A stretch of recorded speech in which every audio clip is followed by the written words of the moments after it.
SuperTalk Mississippi media production. State Treasurer David McRae has put hundreds of millions back into the hands of Mississippi's citizens, expanding the state's affordable college and career savings program and also returning record amounts of unclaimed money. Check out how Treasurer David McRae's office can help you, your business, or your organization. Treasury.ms.gov.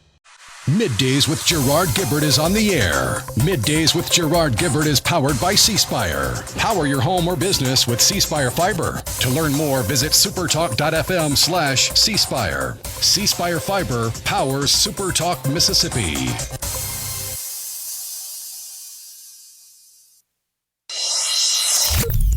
Get ready to go beyond the headlines and join a meaningful conversation with people from around the state. Hello. You're listening to MidDays with Gerard Gibert here on SuperTalk Mississippi.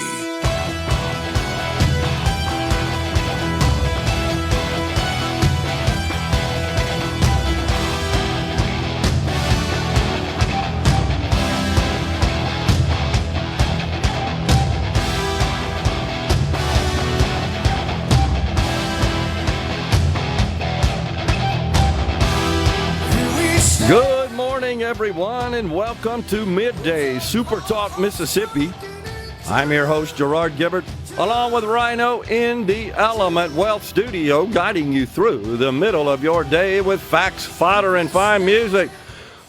Well, welcome back there, Rhino. Howdy. Man, oh man, it's a bit hot out there, but it is August in the great state of Mississippi. So why is it windy? Normally you don't have much wind. Is there some stuff brewing out in the Gulf that's maybe changing up the gradients, which causes the wind to pop up and stir up? So I just thought that was kind of weird. Normally I enjoy it, don't get me wrong. Normally you got calm winds this time of year under the influence of a big high-pressure system, I think is what they say. Is there some stuff brewing out in the Gulf?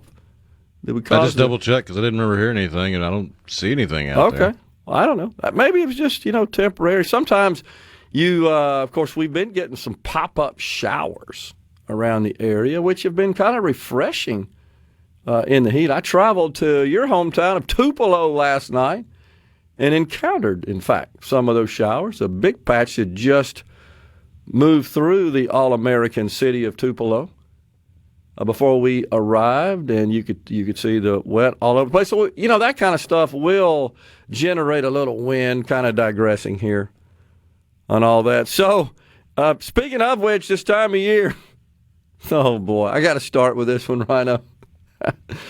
It's back to school, of course.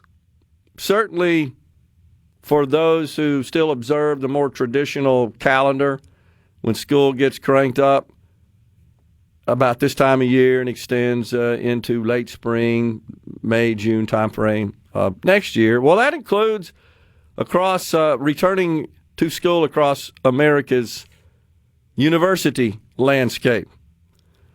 Oh, it can be a really daunting, stressful time for incoming freshmen, right? Hard to believe that they have been showered with such privileges, as they say. But we got the freshmen going back. Oh, man. The University of Michigan is sensitive to their needs being so stressed out as freshmen. Thus, they're dropping grades for the first semester. I'm not even making this up. And they say their official statement, this is in an effort to, quote, curb the mental health crisis unfolding among college-age individuals. I told you it was incumbency, didn't I? Oh, my gosh.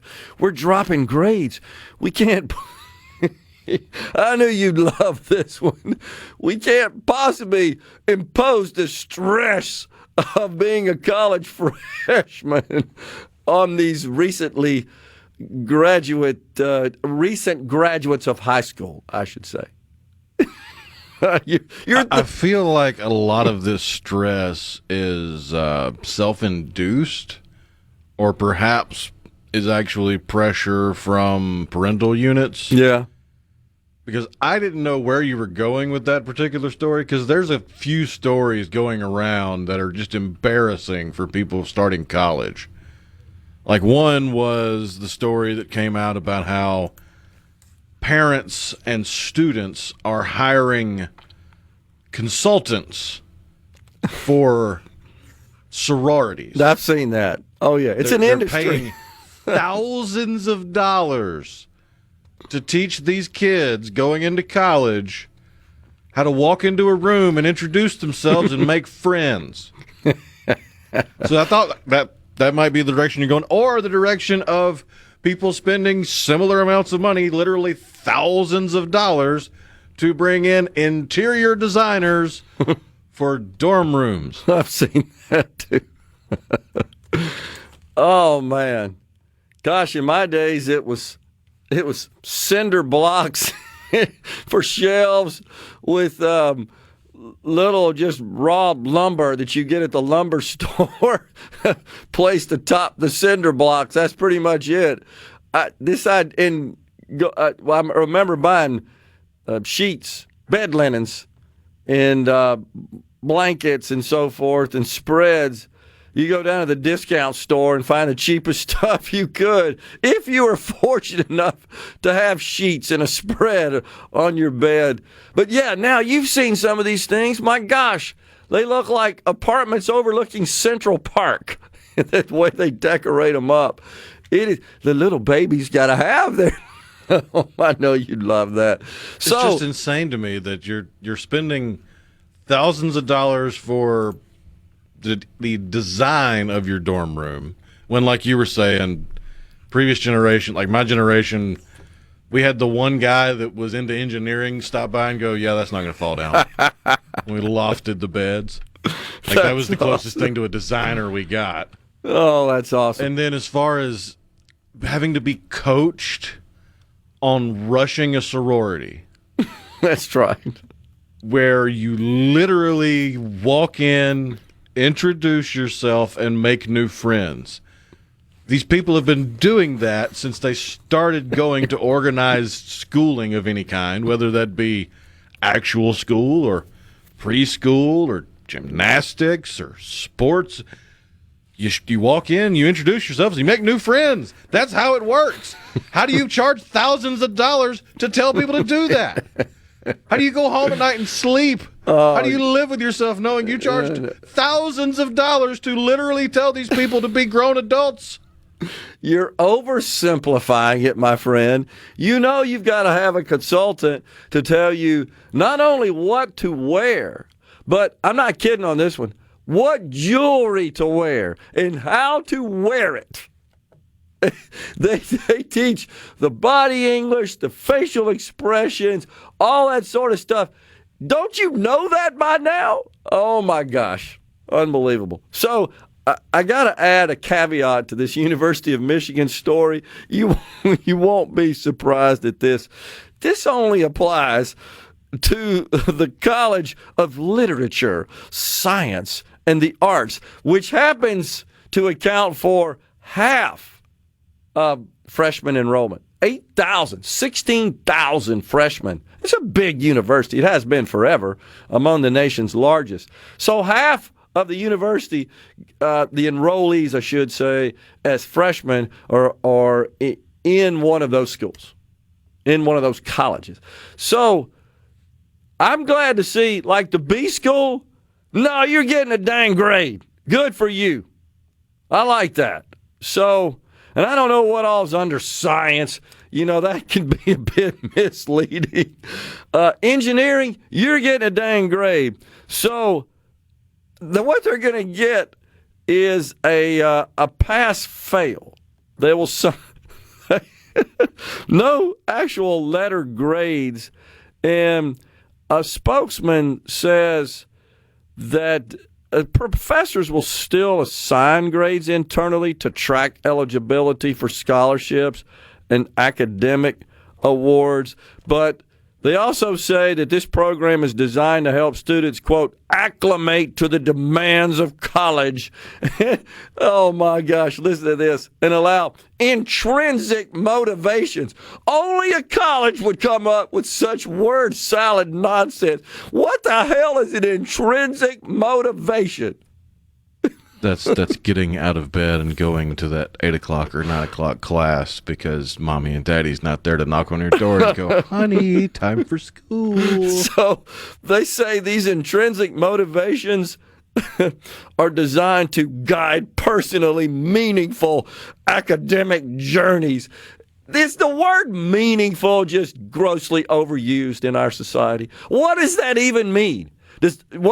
No pun intended. Does it mean that there's some stuff we do that's not meaningful? I mean, so, and they're like the experts on what's meaningful and what's not. Oh my God. Just incredible. Well, I thought you'd get a kick out of that. No grades for the freshmen at the University of Michigan. At least in the classes where they can fudge a semester's worth of grades. And the ones where the grades matter, yeah, you're not getting the semester off. That's exactly right. Jeez. We have been panzifying our youth and society for a long time. I mean, does it really matter if they get an F or an A in gender studies? They're still worthless. That's true. We're going to take a break right here. We're just getting started in the Element Wealth studio. It's Mike Kinnison, the Director of Athletics for Delta State University at 10:35. At the top of the hour, Leigh Bailey with Salad Days.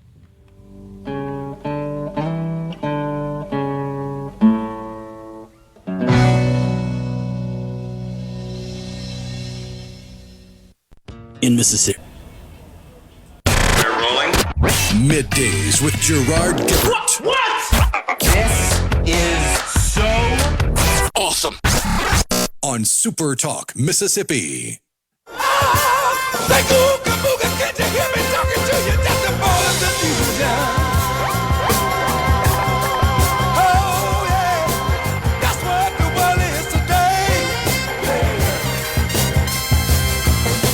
Fear in the air, tension everywhere. Unemployment rising fast, the Beatles' new records of gas. And the only safe place to live is on an Indian reservation. And the band played on.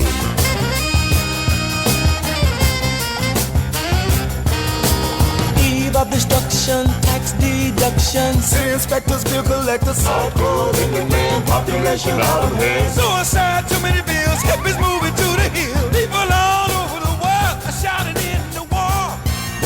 You know, it's another day, it's another report of a bit of a safety scare for our president. This is concerning. It just seems like a rash of these, about the jets that broke through the airspace. Talked about that yesterday, Rhino, with while the president was at his Bedminster Golf Club in New Jersey, and I don't know that there was anything nefarious or intentional, but it's still caused some jets to be scrambled to run some private aircraft out of the restricted airspace, which, by the way, is temporary when the president, or even if there's military operations. So all that's on the aviation maps. You just know. And when you file your flight plan, they'll tell you, hey, the MOA, they call it, the military operations area, is active today.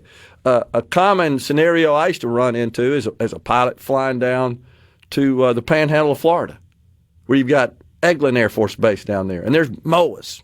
I mean, it's a training base, so they're active. Sometimes they're not, sometimes they are. And when they tell you that, you got to plan your flight to avoid those areas, or they're going to scramble jets after your little private plane. And if it's a plane, they ran into that situation during the World Cup with the temporary flight restrictions over the fan fests and the stadiums and stuff. And people like there was one guy in Miami who has a vlog. Apparently, he's a streamer or something, and he got a brand new like $3,500 drone and took off from his balcony. But because his balcony was overlooking the fan fest, he didn't realize, like he just had it right there at his balcony shooting a cool video for his vlog with his new $3,500 drone.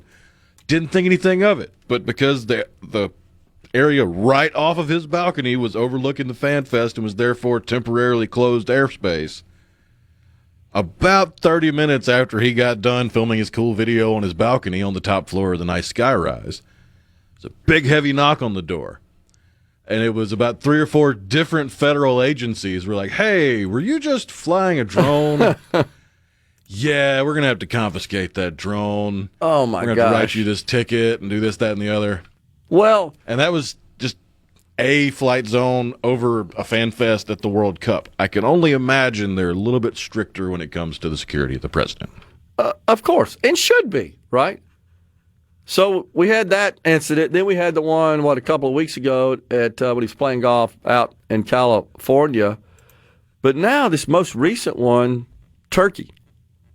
The president was he was on an international trip in Turkey, and it turns out that he had to move out of Air Force One into a catering truck. This is weird, man. So the president was not on board when the plane departed Air Force One, but rather was secretly transported off Air Force One and transferred to another military jet to fly from Turkey to the United Kingdom. Yeah, this is all reporting coming out after the NATO summit. Like back in June or something. Was it last month? Okay. Yeah, right. So we didn't know anything about that until, I guess. I mean, there was some scuttlebutt about something strange going on with Air Force One because another Air Force One was flown into a different area, and they said, well, this was just so that I think they flew it into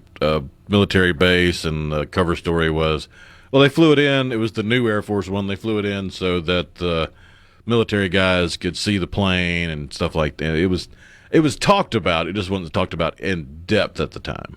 So, and the reason for the escorting off of Air Force One into the catering truck for a while and then onto another military aircraft that he flew on to, I believe, go to the UK, the official statement is that the U.S. had detected a credible Iranian threat to fire a missile at the plane. Now, the White House has yet to confirm this clandestine transfer, the switch, but all reports are that this absolutely happened. And, of course, this was a day after the U.S. restarted its military strikes on Iran. Remember, we had negotiations going on. Then all of a sudden the president said, yeah, it looks like those are falling through. And so this is disturbing. It should be worrisome to every American. I kind of wonder, Rhino, if the president, when he's in the White House and he exits the building, gets on Marine One, flies to Andrews, get on Air Force One, traveling somewhere, even just comes out of the building, I wonder if it goes to his mind, and am I going to survive this day? He's a guy that doesn't seem to be rattled by this sort of stuff. I think that's good.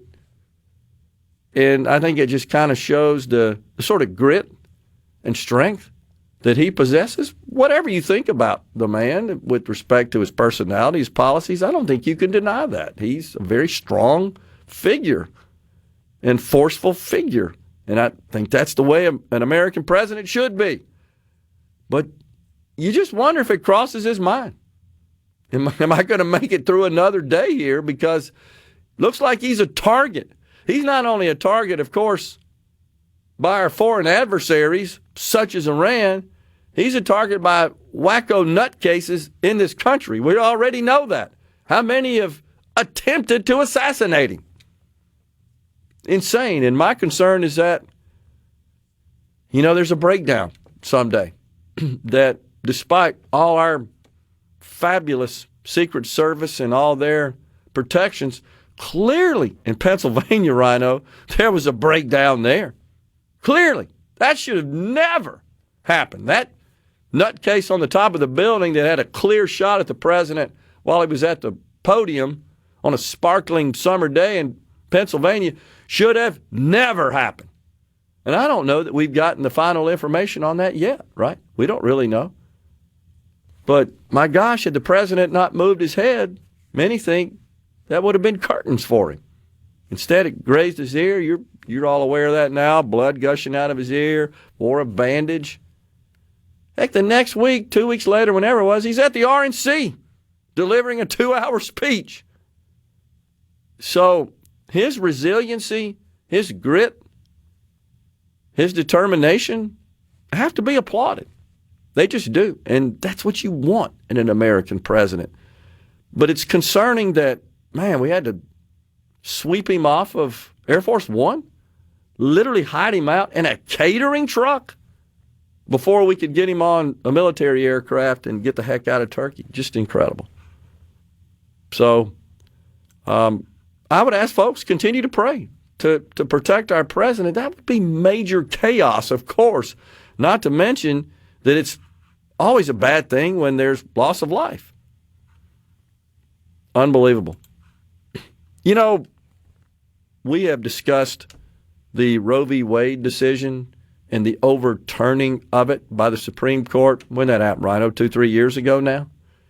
And, of course, what that did primarily, maybe more than primarily, effectively, fundamentally, was return the issue of abortion and laws surrounding abortion to the states. The Supreme Court correctly said there ain't nothing in this Constitution that guarantees the right to terminate a pregnancy. The Roe v. Wade decision of 1972 was wrong. Was it 72 or 73? It was wrong. 73. Yeah. So the Supreme Court, I believe, once the composition evolved into one where they weren't ideologues, the old saying, lawmakers in robes, got that right and reversed the old Roe v. Wade 1973 decision.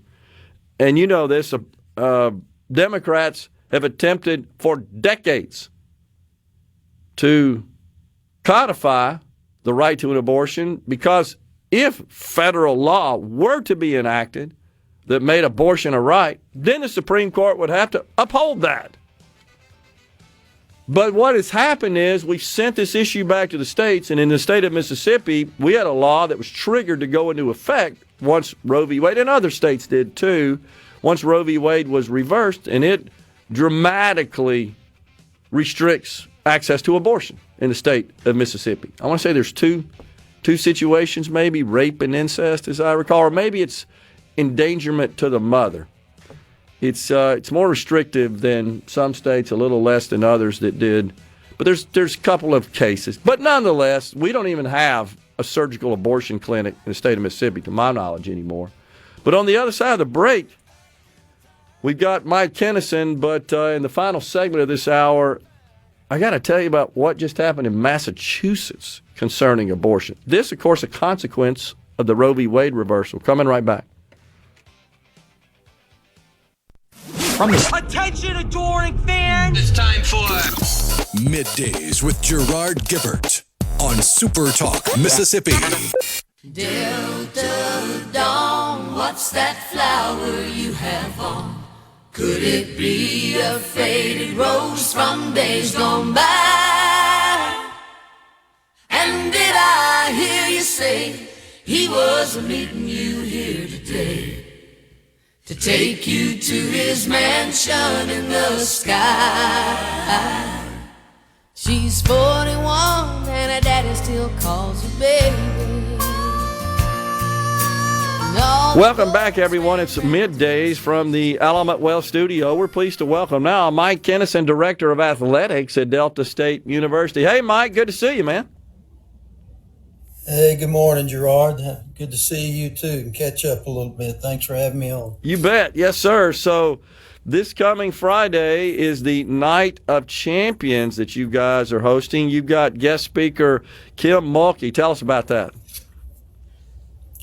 Yeah, we're really excited about it. This is our annual fundraiser for Delta State Athletics, and it's been really successful. It's more than just a fundraiser for us. We feel like it's a great opportunity for our campus community, the Cleveland community, but also people all across the state who want to come and attend to really hear from someone that's very special in the world of sports and athletics. And this year, I think it's probably one of our best speakers in Kim Mulkey. She's very well qualified, and we're excited about having her.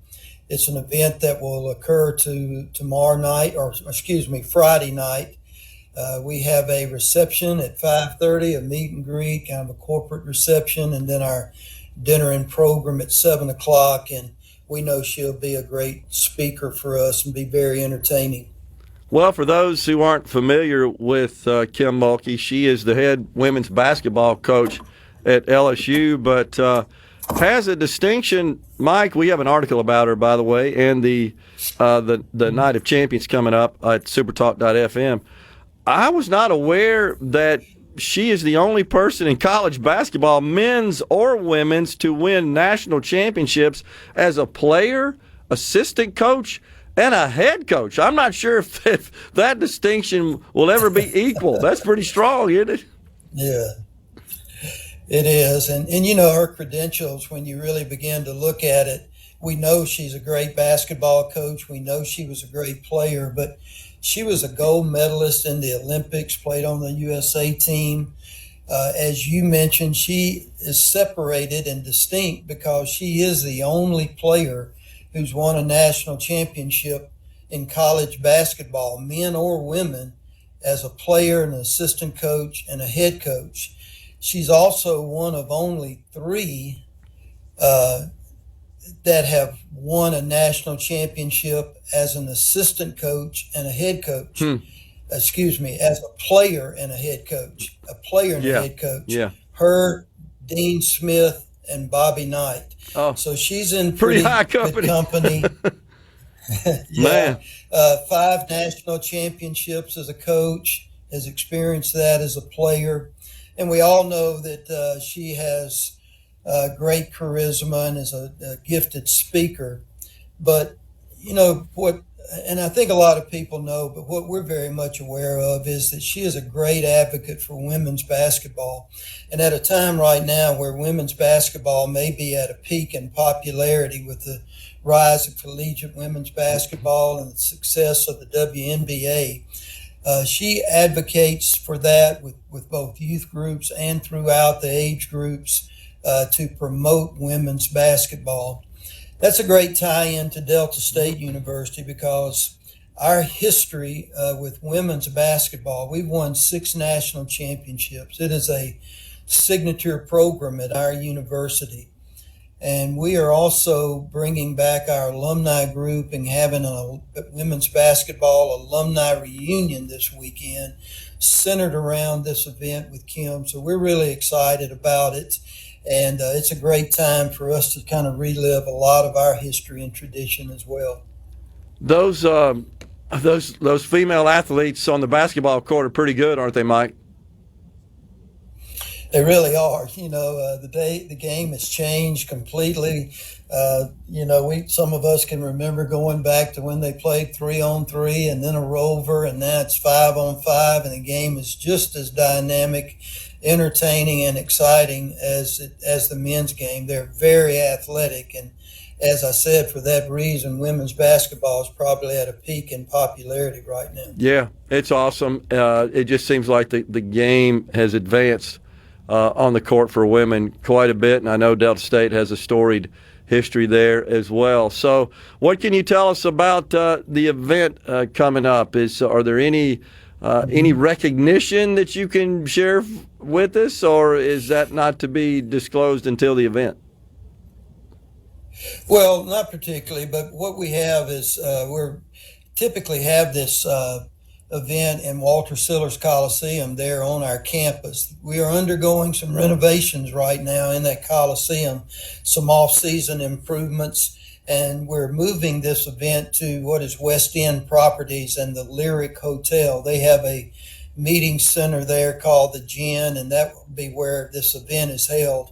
But it is a full night of activities. As I mentioned earlier, we have, beginning at 5:30, a corporate meet and greet where people can meet Kim Mulkey, get their picture taken, and kind of up close and personal with her. We shift to a dinner and a banquet with an auction, with a memorabilia auction. It's a silent auction, which is both online and items displayed there at the event. And then, of course, the highlight is the program with Kim, and we're really excited about that. And we know that she'll be a great speaker for us, and be a great night. So, Mike, this is also a big fundraiser for Delta State Athletics, right?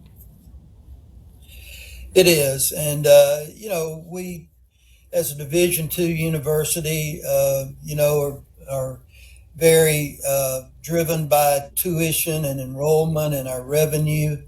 And it's probably no secret that, maybe 2 or 3 years back, we went through some realignment, some reimagining, some reclassification of programs. And we have fought hard to keep our athletic programs. And this is one of the revenue producers that we've instituted to offset some of the budget cuts we've had.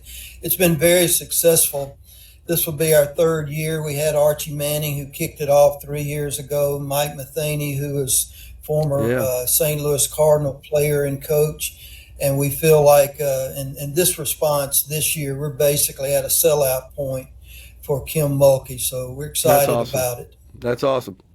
What's the overall status from your vantage point of the university, Mike? We're good. We have, as I mentioned, particularly in the 2 years prior to this one, did a lot of restructuring. We did go through some budget cuts. We did have to begin to look at ways to do things differently. But we have been very successful in building our reserves, increasing our tuition. And we're at a good place right now, Gerard. We're very optimistic and, are looking very much forward to the future, both academically and athletically. Our administration is providing great leadership, and it's a positive time for us at Delta State. Well, DSU President Dr. Enos, he came in with a plan, a vision, a strategy. Feel like he's followed that pretty well. He has, and it wasn't an easy job. Everyone knew that. It was just a difficult time, not only for Delta State, but for a lot of other regional universities around the state and area. Yeah. But as I mentioned, his leadership has been good. We have had good on-campus involvement and a lot of harmony that's gone into finding that plan that lets us move forward. So right now, athletically, I think we're thriving. Our programs are good. Our rosters are up, and we're excited. Football camp has started for us, and first football game will be August 29th and 28th, 29th, whatever that Saturday is. And we're excited about that and the year that lies ahead for us. Yeah, what's your outlook, Mike, for the football team this season? Well, we feel positive about it. We've been very successful. We finished 7-3 last year. We have had 13 great years under Todd Cooley's leadership. He did take a job at Ole Miss last year as an assistant on Pete Golding's staff. But we have brought in for his first year here David Dean. But David is no inexperience. He's a young coach. He is a veteran. He knows our league, knows our conference, won 3 national championships at Valdosta State, spent about 8 years at West Georgia with a very successful program there. And we're fortunate to have him in place and leading our team. So we're optimistic. We always have high sight lines and vision for our athletics, but our football program has been very solid over the last few years and has been a contender, a playoff team at the end of the year, and we're very determined to keep it there, and we think we can. Mike, appreciate you coming on. I know you'll have a great event with the Night of Champions, and I got to tell you, a big score to get Coach Kim Mulkey. That ought to be just fantastic. Appreciate it, Mike. Thank you, Gerard. Appreciate your time on the air today. You bet. We're coming right back. In the Element Wealth studio, we've been talking to Mike Kinnison, Director of Athletics at Delta State University.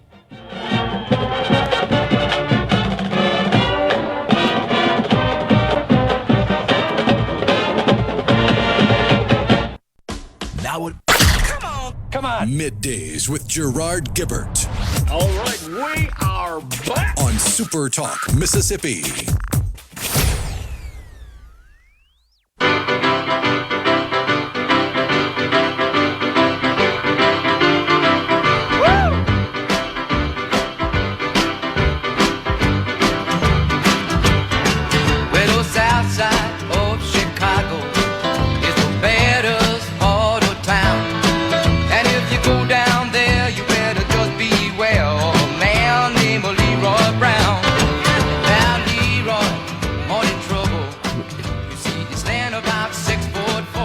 Welcome back, everyone. It is Middays from the Element Wealth Studio. We appreciate Mike Kinnison, Director of Athletics, Delta State University, for joining us today.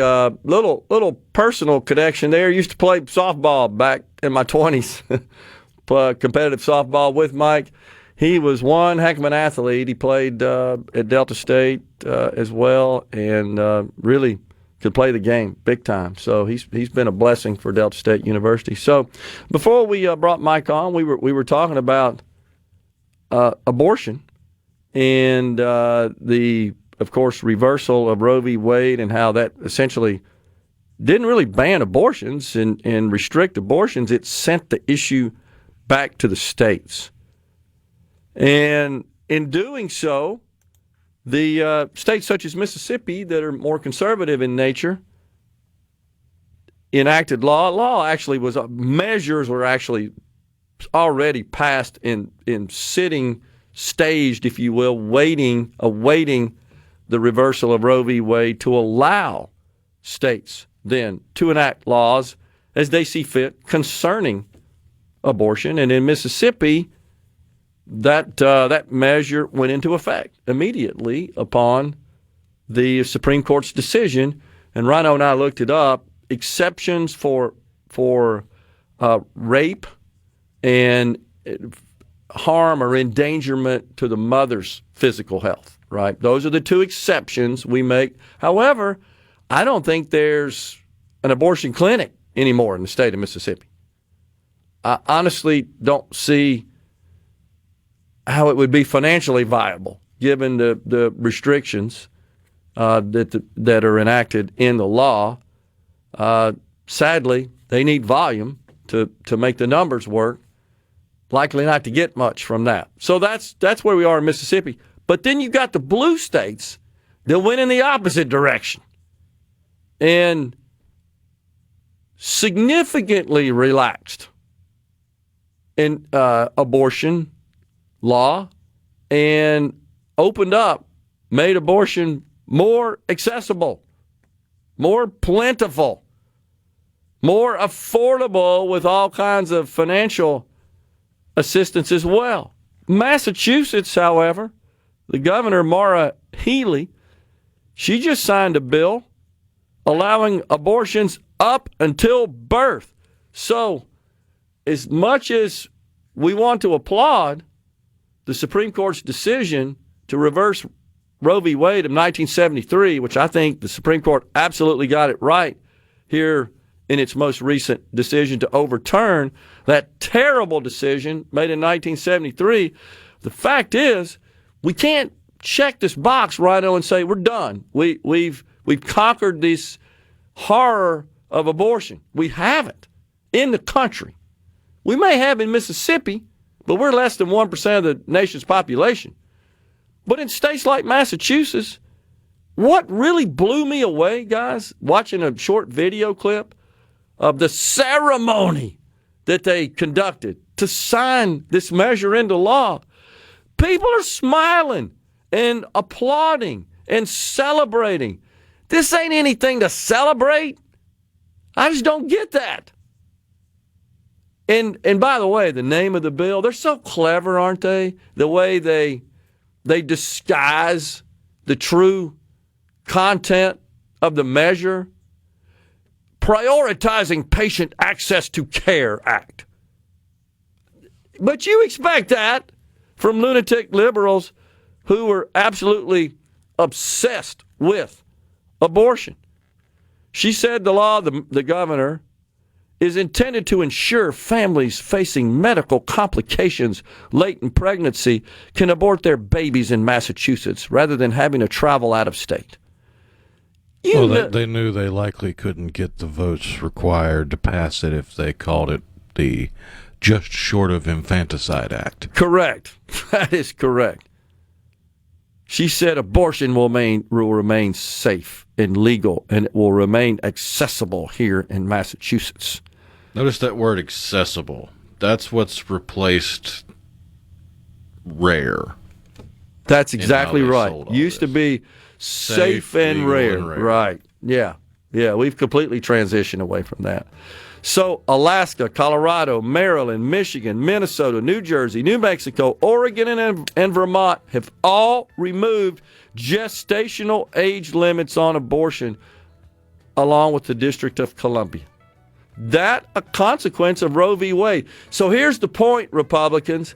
You ain't through. Don't put a bow on this issue. Don't check that box. If you really want to address this tragedy of abortion, the scourge of abortion, you need to be passing law at the federal level banning it. Who's in? That's how you fix this problem and address this issue in our country, because abortions are up significantly since the reversal of Roe v. Wade. We're coming right back after Fox News and SuperTalk News. Hour of Middays with Gerard Gibert is brought to you by the Mississippi Business Journal. Visit msbusinessjournal.com. Scott Coopwood, publisher and president.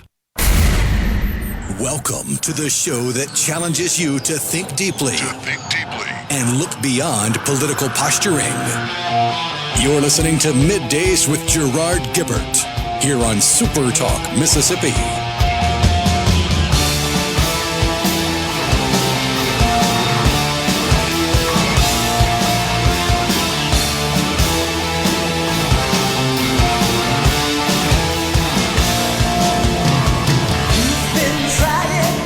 Welcome back, everyone. It's hour 2 of Middays from the Element Wealth Studio. Thank you for being with us today. Now we welcome Leigh Bailey, founder of Salad Days. Hey, Leigh, thanks for coming on. Well, thanks for having me. Glad to be here. All right, tell the folks exactly what your company is, Salad Days, where it's located, and what you do. Salad Days is a hydroponic farm in Flora, Mississippi. So we grow lettuce, several varieties of lettuce, in a 65,000 square foot greenhouse, all enclosed, all safe water, clean growing systems, a very safe way to grow produce in Mississippi. Yeah, and that approach, that methodology for growing produce, it's something that's been talked about a long time, right? It's been in development a long time, but it looks like it's starting to become a more mainstream. Well, it's become really in the spotlight in the last several weeks with this terrible food safety scare with the cyclospora and now the salmonella. The indoor growing methods just seem to make a lot of sense when you look at what's happening from outside contaminants that you can't control. Why not put it indoors where you know what's being put on it? You know the water you're using. It's not subject to runoff or things that can be damaging wildlife, any kind of outside contaminants. Yeah, makes total sense. Now, so are you still growing, explain what that process looks like. Are you still growing in soil that's inside, or you're not using soil, right? We use zero soil. Yeah. So we use nutrient-rich water. We are very careful about our water source. It is a tested municipal water supply that we add our own custom nutrient blend that is a recipe for our lettuce, and so you're safe from all of that standpoint. But it is soilless. It never touches the ground. Okay. It has nothing put on it. We don't have to spray chemicals or pesticides on it because it's indoors. Yeah. So it's clean, it's healthy, and it's right down the road. So why would you want to ship it all the way from California if you don't have to? Well, certainly this cyclospora outbreak has caused problems for Taylor Farms. And then yesterday I saw that beyond the iceberg lettuce, they now have some other food products that they've got a salmonella problem with. So guess when it rains, it pours. It's very frightening to think that our national food supply can be threatened like that. And that just makes more sense for more and more indoor growers to pop up. You can grow anything in an indoor. It's considered CEA, which stands for Controlled Environment Agriculture. Okay. And so you're just walling out the problems. And we have, in the past, in our original greenhouse, we grew tomatoes and cucumbers as well. The demand for lettuce was really big, and so we ended up shifting to just a lettuce farm. But we see strawberries and blueberries, and you can do anything indoors. It's really amazing. Incredible. And so it's my understanding you can also stack the produce during its growing period vertically as well, right? So you're not limited to just the actual footprint square space. That is true. We do not employ the vertical growing methods. Okay. When you use vertical, you end up needing to use all LED light for the plants. We believe in sunlight. We believe the plants like sunlight, and it's free. So they do better with sunlight if you do the horizontal growing methods. You don't get as much stacked into one area. I mean, you can't go up. You have to do it in a single layer. But we believe that is the way for us to do it. You could probably produce a lot more, but the cost to grow it vertically, you have to put full HVAC systems in, which your energy costs go way high when you have to do that. So we like as much of Mother Nature as we can let in through the clear roof. Okay, that makes sense. How do you deal with the land issue, though? I mean, just the actual physical space. It sounds like you still would have to have a big enclosure to incorporate enough space, I guess, to equal what we're accustomed to, which is just outdoor farms. There are estimates that you can grow 6 to 8 times what in a greenhouse of what you can do outside. Okay. And that's for the purpose of you're able to deliver the nutrients directly to the root system, so you're giving that plant exactly what it needs every minute of every day. You can shade it, you can warm it, you can cool it, you can do all the things it needs. So it speeds up the growth cycle. You can condense it into a smaller space because you don't need all the runoff in the area. So it's a very smart way to do it. Yeah, that makes total sense. So does that mean then that the length of time required from when you start the plant to ultimate harvesting is compressed? It is a little bit faster. Plants have a certain growth cycle, life cycle they need anyway, but we can push that to the limit. We are running from a seed to a harvestable head of lettuce in about 38 to 42 days. And so it's a pretty quick push through the system that way. Okay. Yeah, well, that answers a lot of questions there, but how did you get started in this? Well, that's kind of a circuitous answer, but my husband and I both were real estate brokers our entire careers, and we, about 15 years ago when we married, we decided we were ready for a new challenge, and we both love growing things and love the outdoors and just wanted to do something that was more out of an office kind of a setting. And so we did about 2 years of studying and learning and going to classes and figured out that this was something that Mississippi didn't have. And why not? We've got land, we've got water. Why not do it? Yeah. So tell the folks where you're located.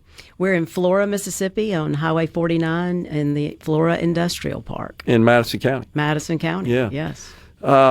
Has your business spiked as a result of this cyclospora scare with the Taylor Farms? It's a big producer of lettuce. It really has. We've seen a big increase in our retail sales.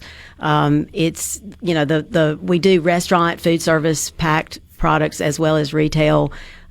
So we've seen a bigger spike in the retail than in the food service, but there's been a lot of activity in both. People are coming out of the woodwork saying, "Can we trust this product? We're tired of skipping our salads," and so it's made a lot of people willing to go back to eating salad. So curious, have you been called by some potential entrepreneurs that are thinking about doing the same thing you guys are doing, maybe for different produce? Have not heard from anybody. We always would welcome, we think Mississippi has so much potential to do more of this, and somebody come along and do some tomatoes and cucumbers, and it would be a great blend into what we do. I mean, it's fairly unique. Are there operations like yours in other parts of the country that are growing produce indoors? They are. There are quite a number of them. They're mostly concentrated around big metro areas. There are quite a few around Atlanta, around Dallas, around Orlando. Just, the population centers attract them more, of course. Sure. And I think that's why Mississippi was one of the later comers. That's often the case. But people in Mississippi do eat lettuce too. We have proven that. Yeah, absolutely. So do you ship your yield across the country, or are you kind of in the state, regional? Our goal is about a 250-mile radius from our farm. Okay. And so most of it's staying in Mississippi. We've jumped over into Tennessee, Alabama, Louisiana. I have a pretty good presence in the New Orleans, South Louisiana area.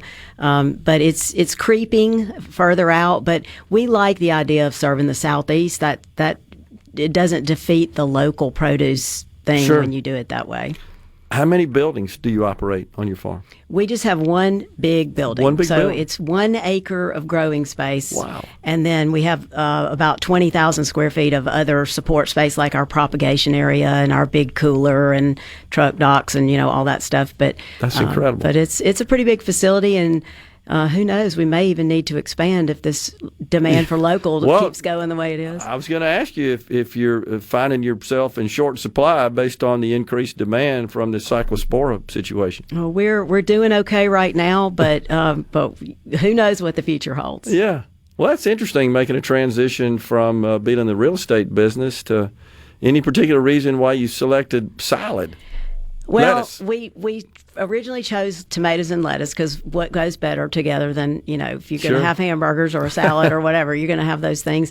And so we did both. The tomatoes are a completely different growing system, and it's a little more labor intensive, and we felt like the lettuce was the way to go, and we had the demand, so we shifted over. Well, sounds like you made the right call. Congratulations on your success, and grateful that you're based right here in Mississippi. Quite innovative. We're glad to be here, and we appreciate all the support from the communities, and keep buying local. Absolutely. Leigh Bailey, the founder of Salad Days, has been our guest. Go out and get you some Salad Days, lettuce and tomatoes, folks. Appreciate it, Leigh. Thank you. We're coming right back in the Element Wealth studio.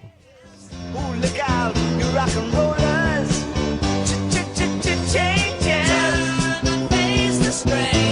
Changes. Pretty soon now you're gonna get older.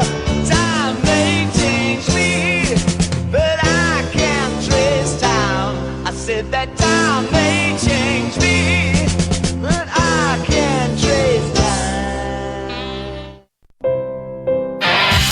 And now, the talk that keeps Mississippi talking. Now, on to the real part. Dynamite! On SuperTalk, Mississippi.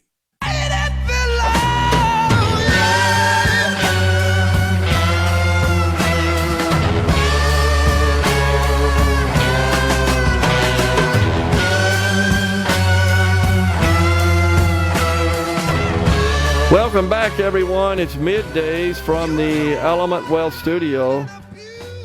So I got to say, Rhino, 1 acre? I was shocked when she said. I mean, a 1 acre building is not that big, but they are producing a bunch in there. And then I kind of expected that for Miss Bailey to say that they were, in fact, growing produce in a vertical fashion. You've seen that, aeroponics. That's something that's been in development, worked on, advanced for years. As a way to just use less land or use less physical space. No dirt, all water, just like she was saying.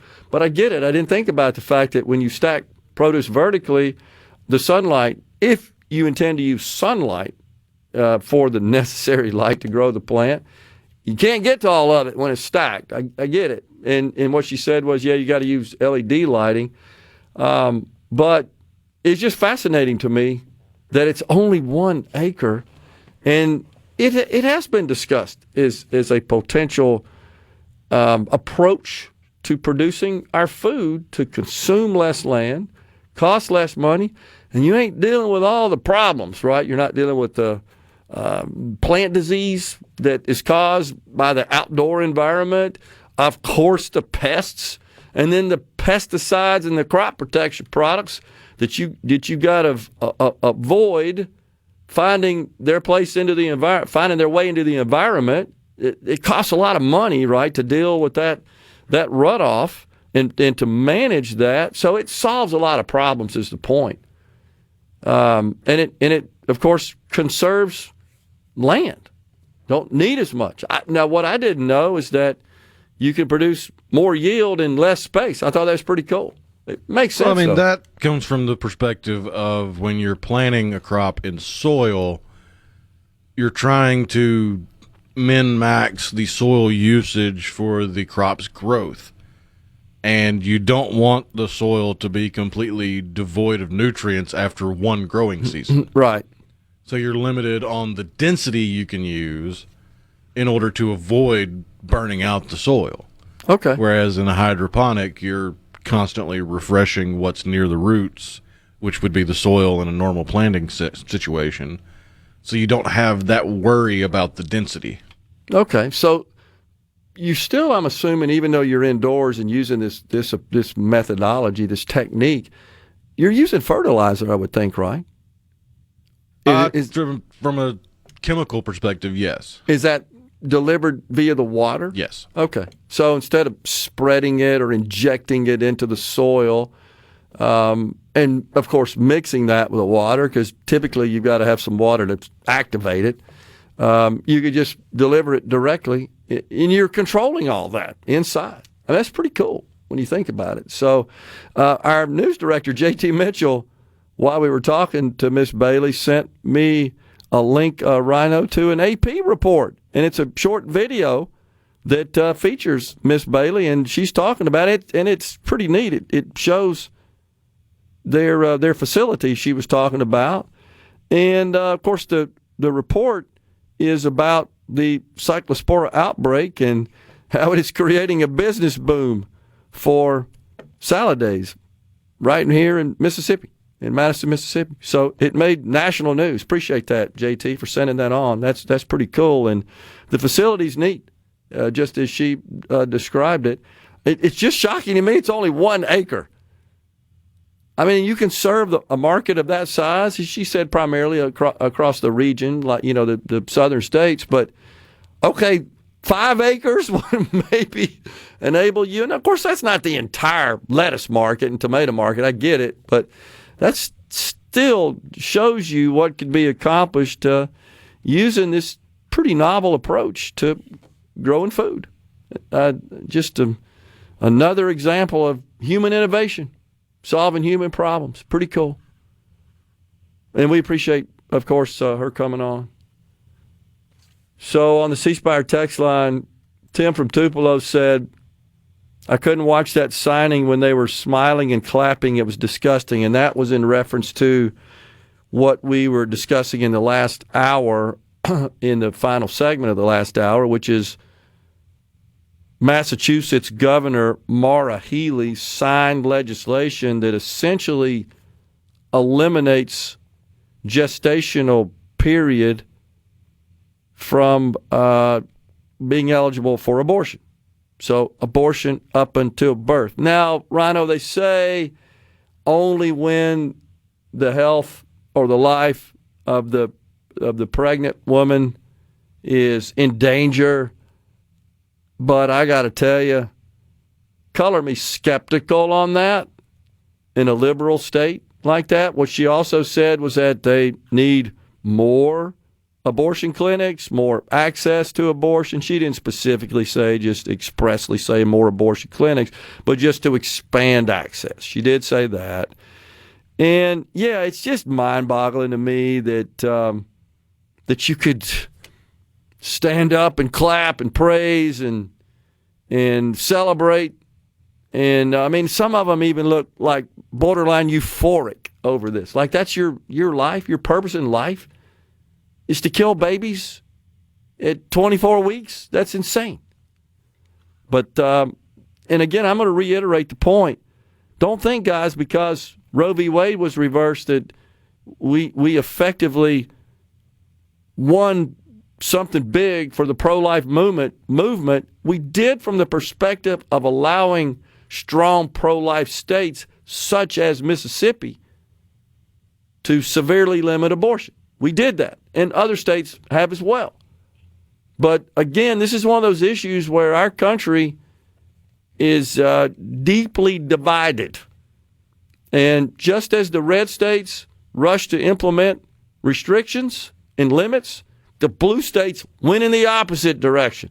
Something that is somewhat bothersome is that, as you know, Rhino, it's also triggered a series of ballot measures across the country in the states that do have a process for a citizen-initiated ballot measure.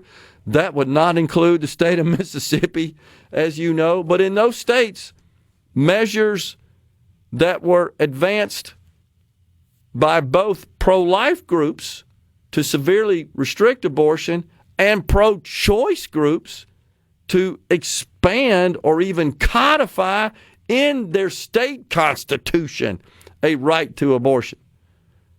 I don't have the latest count, but it's in the teens, as I recall, Rhino, of the ballot measures across the country that have already gone to the ballot box, to the polls. I think there's a few more coming up this fall in November, but we're on the ballot for voters to put their decision on. And last time I checked, every pro-life measure failed and every pro-choice measure passed, which I think tells you kind of what the overarching sentiment is in the country. So again, this made possible by the Roe v. Wade, which was the right decision. The way to address this is to get the Republicans in Washington to move towards passing legislation that would severely restrict abortion. Once it becomes codified in federal law, then all that state crap doesn't matter. That's the way to do it.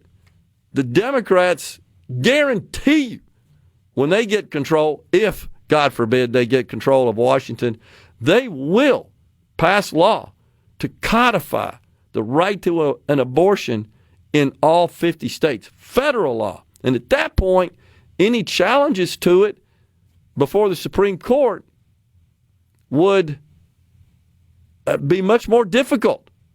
Now, what could happen, Rhino, is you could force the Supreme Court here to get into an extremely sticky, thorny situation to define when life begins, right?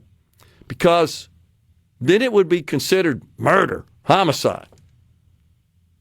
And while those of us on the pro-life side of the ledger believe that, that becomes a very complicated issue for a Supreme Court. I don't know, even with the current makeup, where they would stand. But that's just putting this in perspective. I just wanted to point out that we should not stop. If we want to significantly cut abortions in this country, we shouldn't just take a victory lap and say, man, we got Roe v. Wade reversed. It's a done deal. That's not what happened, as evidenced by the state of Massachusetts yesterday, the governor, or 2 days ago, signing into law a measure that expands access to abortion up until birth, as you said, Rhino, stopping just short of infanticide. And I would say, don't give them any dang ideas. We're coming right back in the Element Wealth studio.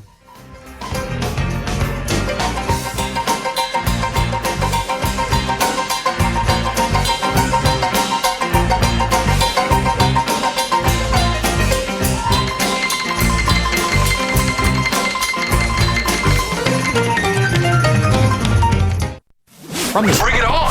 Middays with Gerard Gibert. It is on SuperTalk, Mississippi.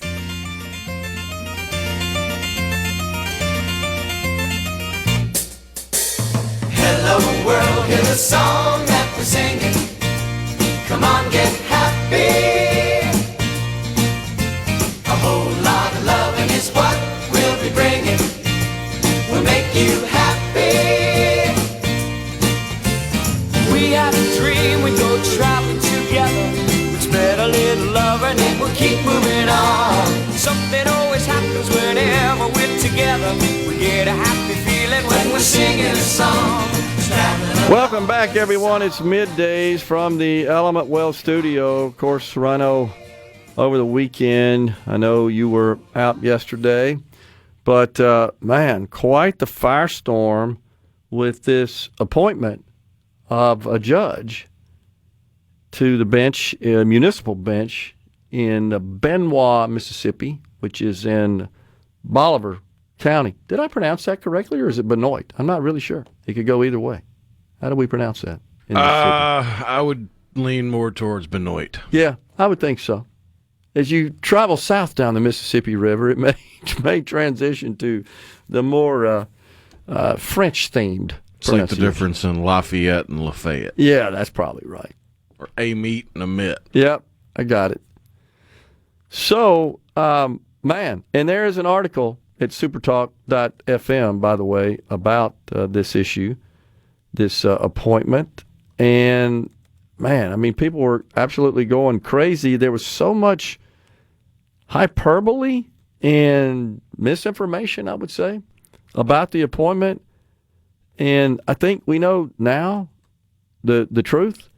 And it is true that this individual was appointed to the municipal bench in Benoit, Mississippi. I'm going with that pronunciation. And that she is a Muslim. She is a Ridgeland-based immigration attorney, Asma Ali, appointed to the municipal judge seat in the town of Benoit on August 5th, last week. And this is a town of like 365 people. By the way, I did research, Rhino, just out of curiosity, the racial composition, the demographics of the small city of Benoit. 55% black, and I think 41% white. The rest other races, ethnicities, nationalities. Of course, Hispanic would be among them. But when it was originally published, it appeared that because she resides and practices in Ridgeland, she was appointed to the bench in Ridgeland, which is where I reside, and I knew that sounded crazy. Of course, that would be done by the municipal government, municipal leaders. That sounded crazy. So that turns out that wasn't the case, that she actually was appointed to the bench in Benoit. So there are concerns about this, and there were even posts and stories at the national level. Red State, Mississippi, just appointed America's first Yemeni Sharia Hijabi, I don't know if I pronounced that correctly or not, judge. The user claimed... Sharia hijabi. Hijabi, okay. I accented the wrong syllable there. Hijabi, thank you. Put the wrong emphasis on the wrong syllable. Exactly. But you got to be careful, because I've worked with some Australians and British people and Canadians. They do that. It's different. It's interesting fodder, by the way. I also was... It is funny how you have all these English-speaking countries, and almost every one of them has a different way of shortening words and abbreviating and creating nicknames. That's true. Completely true. And what is it you have in English? England? The term soccer came from shortening association football. They took the sock out of association, and it became soccer, and that stuck for the name here in America. Versus you go to Australia, and they're going to put an E on the end of anything. Even, like, we call them bikers. They call them bikies. Bikies. Not very intimidating. It's a bikie. Coming down the... Like, it's just wild. Most of us around these parts, I would refer to the can in which I dispose of stuff that I want the city to take away as garbage or trash, but it's rubbish, as you know. Put this in the rubbish can for me. But back to this story about Asma Ali. Originally, this got out that she was appointed as a judge in Ridgeland, and then, surprisingly, Representative Jansen Owen, who also serves as the attorney for the city of Lumberton, he put out a statement saying, I'm the city attorney for Lumberton, Mississippi. Any reports that this person has been appointed judge in our city is in all caps false. So it kind of took a life of its own. Now, I don't know how in the world the city government leaders in Benoit found Miss Ali in Ridgeland, who is a practicing immigration attorney. And I do have some concerns about that because you know what they primarily do is work to keep people from being deported. Now, sometimes maybe that is valid. It's legitimate. A lot of times it's not. But there are no laws against helping people do that. So what you hope is that the courts apply the law correctly with respect to immigration, deportation, etc. So Miss Ali does dress in garb. She wears, say it for me. Hijab. Yep, I thought I was about to say it. And a headscarf that covers her hair, neck, and ears while leaving the face open for religious purposes. And I think anytime you see that, it does kind of trigger thoughts that this is someone who's adversarial to American values and certainly to our country. The problem is there are lots of people like that in the country. This despicable individual podcaster, Hassan Piker, that is incredible to me, that guy. However, we have to admit, he ain't breaking any laws. He is very direct in saying he hates the country. He praises 9/11. I mean, he's a nut. He's a communist. And he does have, I think, very strong, direct intentions. Hasn't he said something about eliminating the white race, I think, in the country? Elon Musk even said something about it. He said, this guy's serious. I think the challenge is that breaking any law?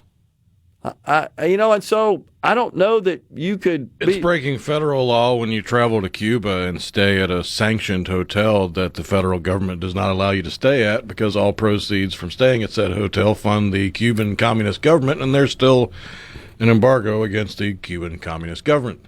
And so technically he broke the law there. That's why he's being investigated by the feds. And he should be. And if he broke laws, in our country, you're innocent until proven guilty, then the justice system should do its job. If he did that and he broke those laws, it does appear that he did. But, of course, I'm saying based on the court's final decision, and he ought to suffer the consequences. The full force of the law should be imposed upon him. I don't know if that's fines, jail, all the above. I don't know what the penalties are for committing such crimes. But whatever they are, he needs to suffer them. He needs to incur those penalties.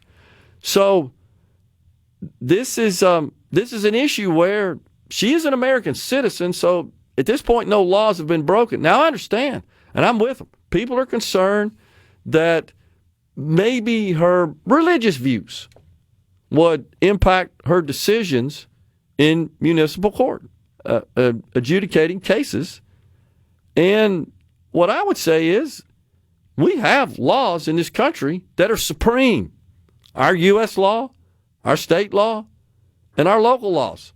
They are supreme to any others. That's been confirmed over and over again by the highest court in the country. It kind of goes without saying. I mean, we don't recognize laws of other countries. Here, our laws are applied based on what's in statutes inside our country, wherever they apply. If, in fact, this lady, while serving as a judge on the bench, rules in any way that violates those laws, then she should be removed.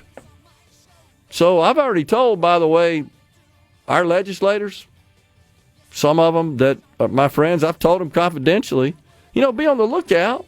And again, if she violates any laws, that they should, I don't know who would file lawsuits against her for actually breaching your oath and not upholding your oath.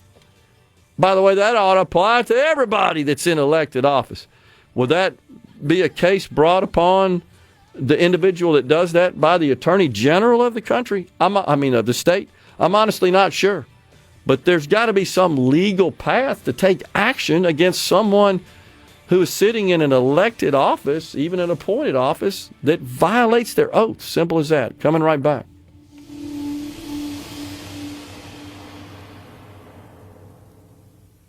Polyumpa, Mississippi. You know what that means. Middays with Gerard Gibert. We'll do it live. On SuperTalk, Mississippi.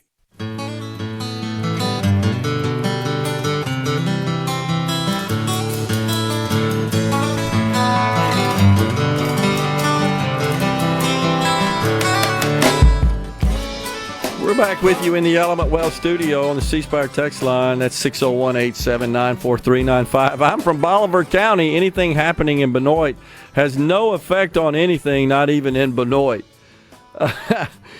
A population of 365. I will say they got some monster-sized mosquitoes up there in the summer. I think the concern is that this becomes a trend.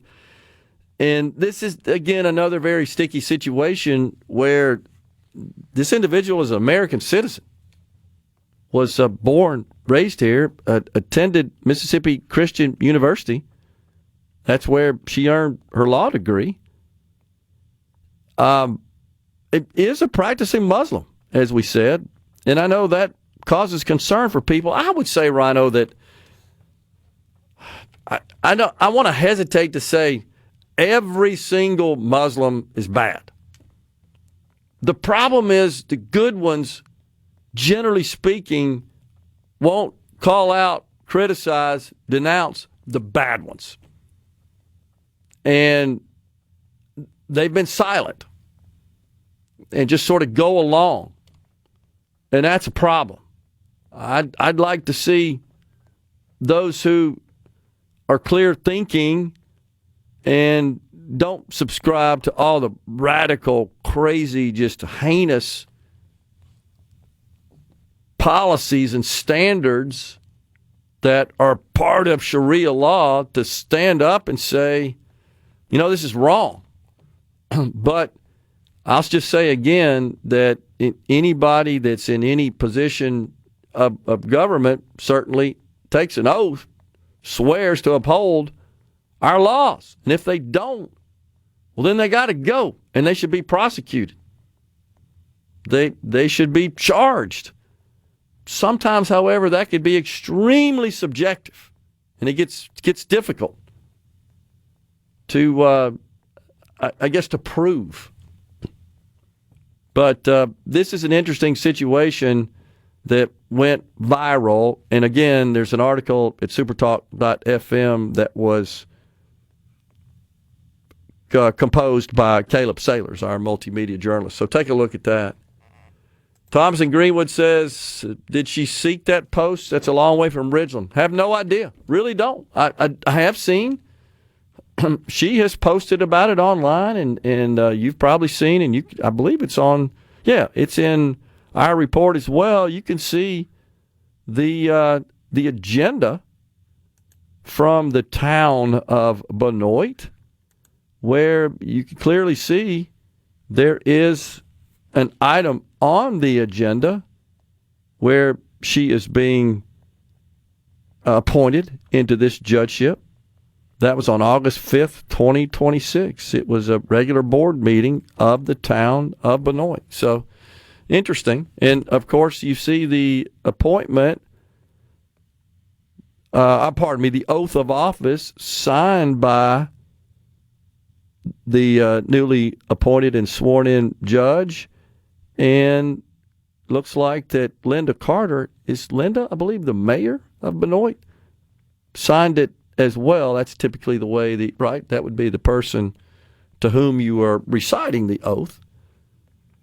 So, and it clearly says, I solemnly swear, let me make sure I get this right, or affirm to faithfully support the Constitution of the United States and the Constitution of the state of Mississippi and obey the laws thereof, that I am not disqualified from holding the office of municipal court judge for the town of Benoit, that I will faithfully discharge the duties of the office upon which I'm about to enter, so help me God. I mean, that's pretty standard language for an oath, is it not, Rhino? I don't think. Yeah, I mean, that's nothing earth-shaking there.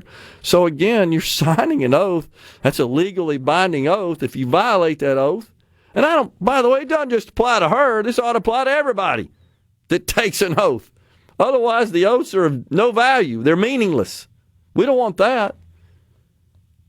Maybe Thomas's idea of a recall should get some more attention. By the way, I talked to some friends in the legislature about, so you'll know, Thomas, just as recent as this morning, about a recall process.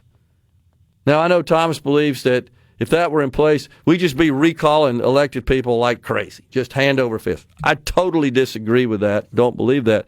So I found out that there has been a measure introduced in the past in the House, maybe last year, that would establish a recall process. However, it would grandfather everybody that's already sitting in the legislature. Man, we're going to take a break right here. It's time for Fox News and SuperTalk News. Coming back with the afternoon portion of MidDays. Stay with us.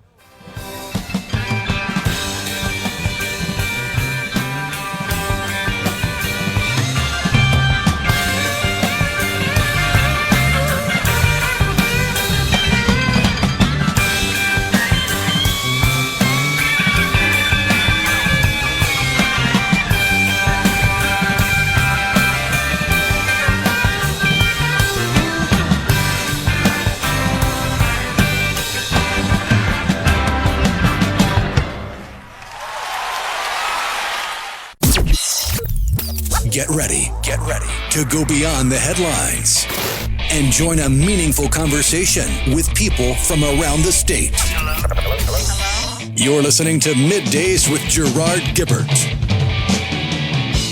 here on SuperTalk, Mississippi.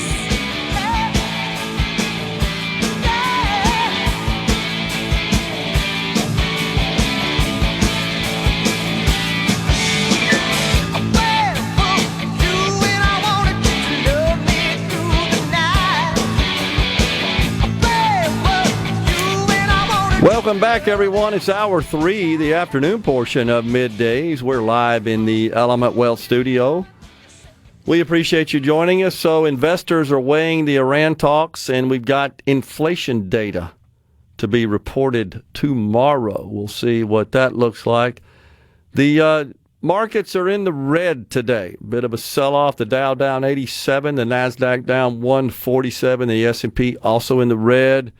Funny money, it's just kind of spinning its wheels, isn't it, Rhino? Kind of stuck in that $63,000, $64,000 range. Yeah, it's Bitcoin down almost 1% today, but yeah, it's been stuck right around 60, between 55 and 65 for about a month now. Yeah.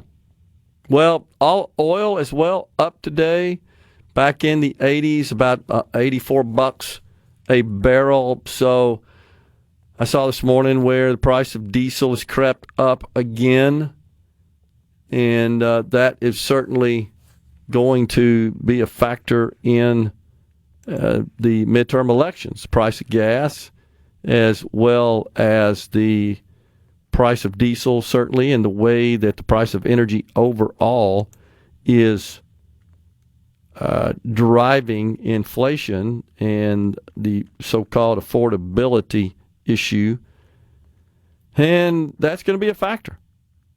No doubt about it. Folks are generally still concerned and not completely happy with the current situation.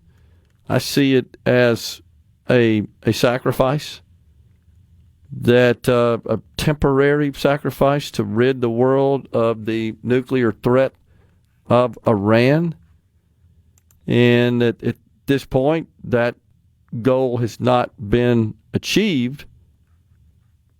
Let's hope it does. The president now appears to be opting for imposing significant economic pressure on the country as a way to get them to concede and to capitulate and get this thing over with. But the amazing thing is the markets still believe we are going to get to the other side of this. I just don't think they would be performing as well if they really thought this was a permanent situation where the price of oil is going to remain elevated and that we're not going to get on the other side of this.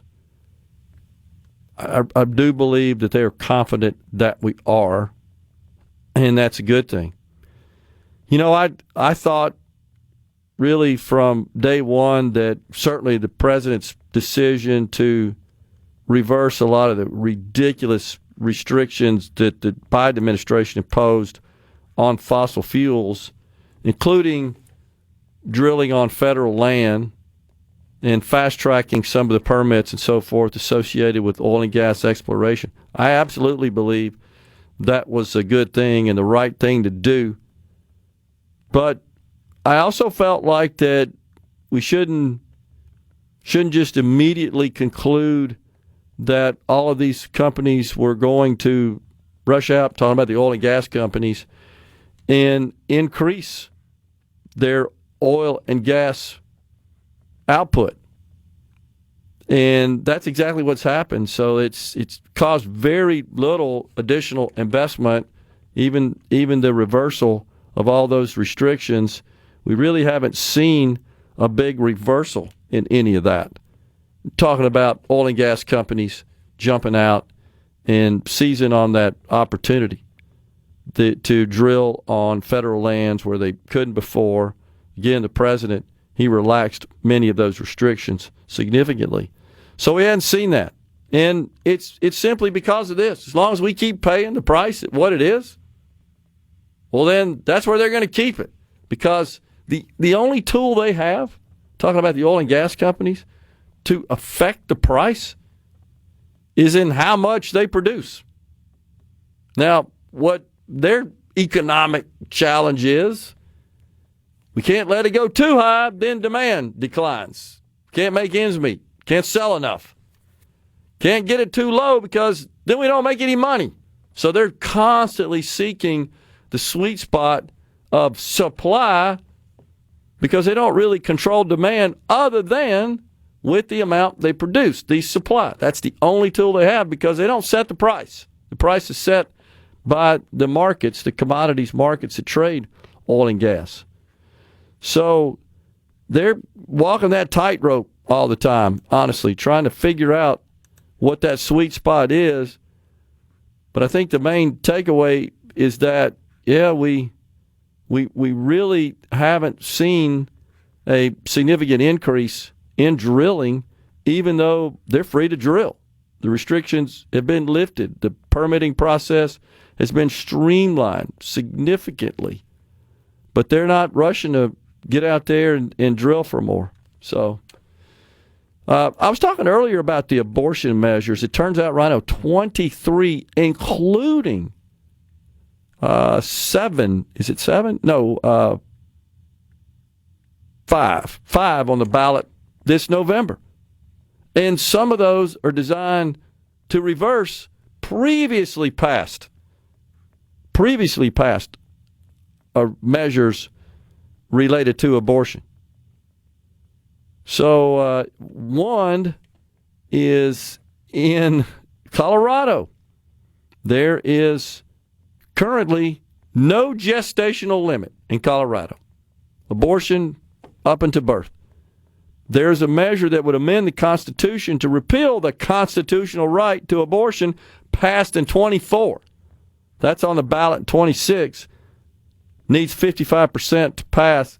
Not likely, honestly.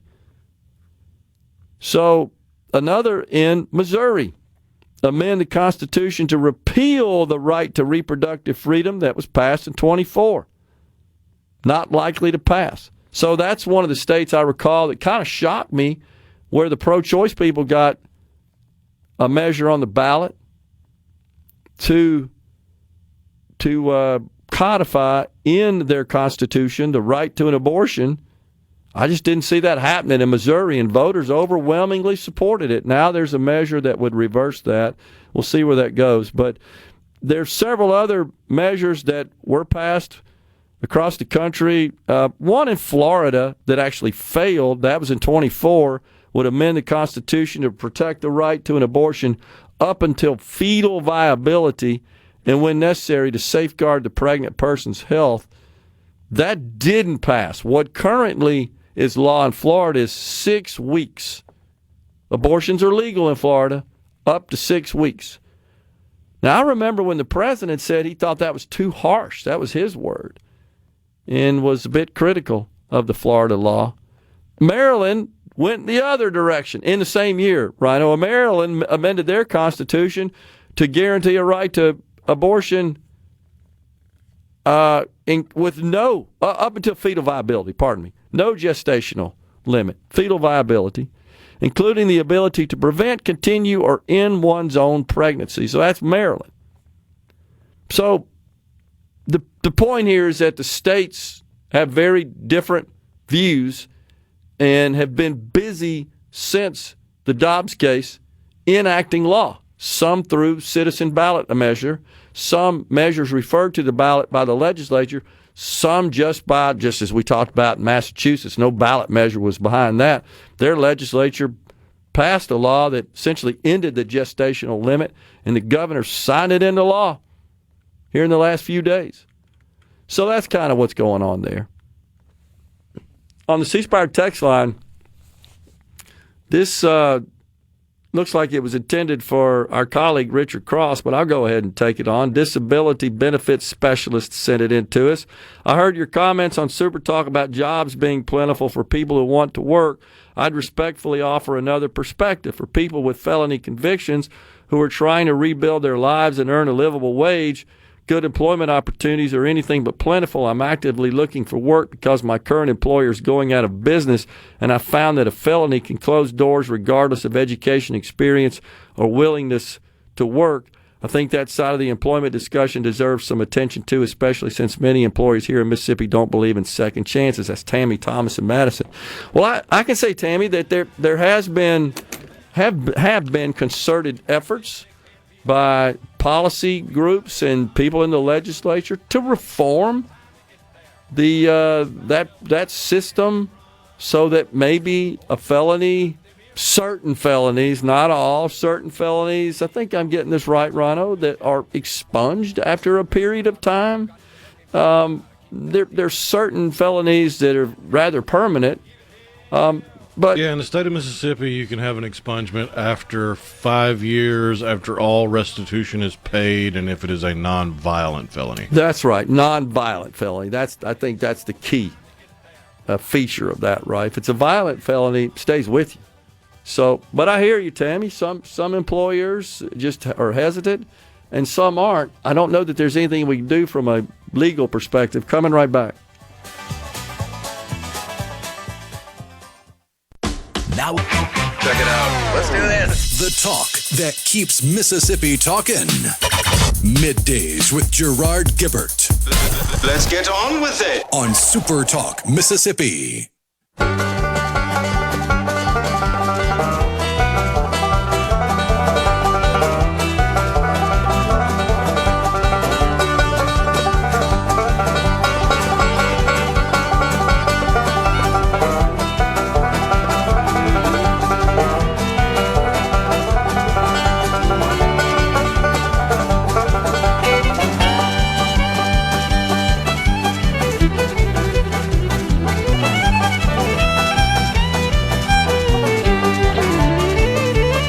Welcome back, everyone. It's Middays from the Element Wealth Studio. So a question was asked, are we still drawing down from the Strategic Petroleum Reserve? That's been largely discontinued. It last I checked was slightly below 50% of its total capacity. 700 million gallons, I think, is the total, or barrels. Pardon me, not gallons, talking about water. The total capacity. But we are like below 350, I think. Lowest level since 1983. Remember, the president ordered a drawdown of 172 million barrels over a 120-day period.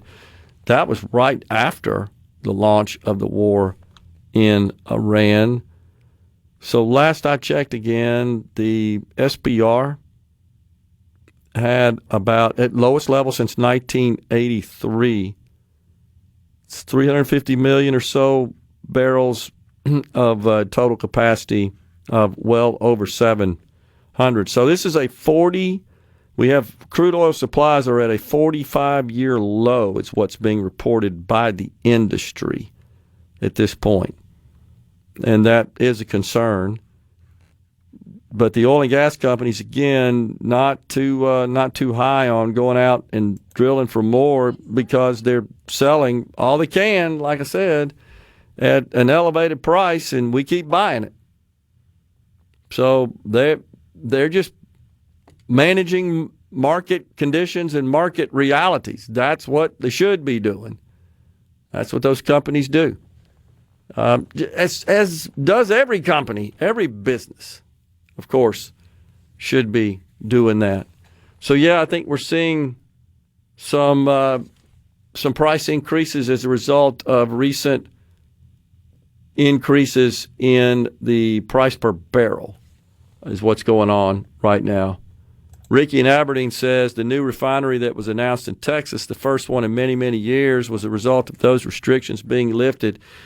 I think that's to some extent true, Ricky. I think it more had to do, honestly, with a little more confidence on the part of the industry that we've got more friendly government in place, and that's going to be sustainable because I think they were hesitant to go make an investment that takes about a 10-year payback when you build a refinery.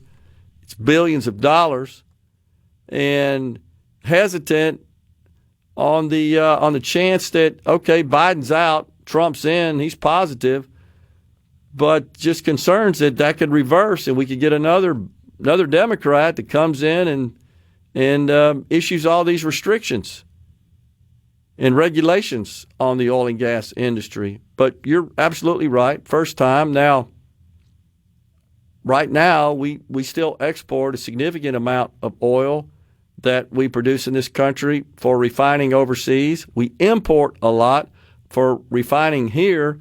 It's all based on the construction and the profile of the refinery with respect to the grade of oil that it can refine, whether it's the light sweet variety, which comes out of fracking in particular in West Texas, or it's the heavy so-called high sulfur content crude, which our refineries most of them are designed around. So it's kind of crazy when you think about it. We pull it out of the ground in West Texas, put it on boats and ship it overseas to turn it into usable petroleum products such as gas and diesel.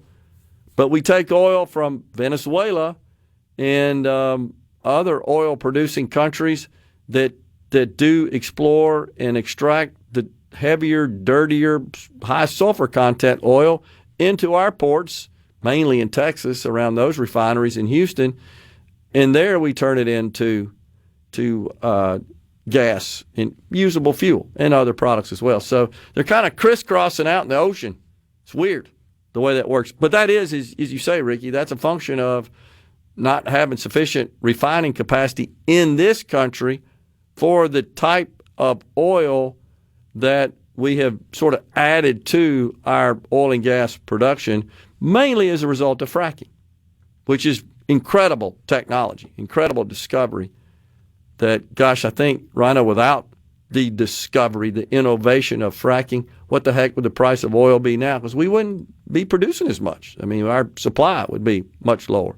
It's that innovation that allowed us to find and extract and harvest oil that previously we could not.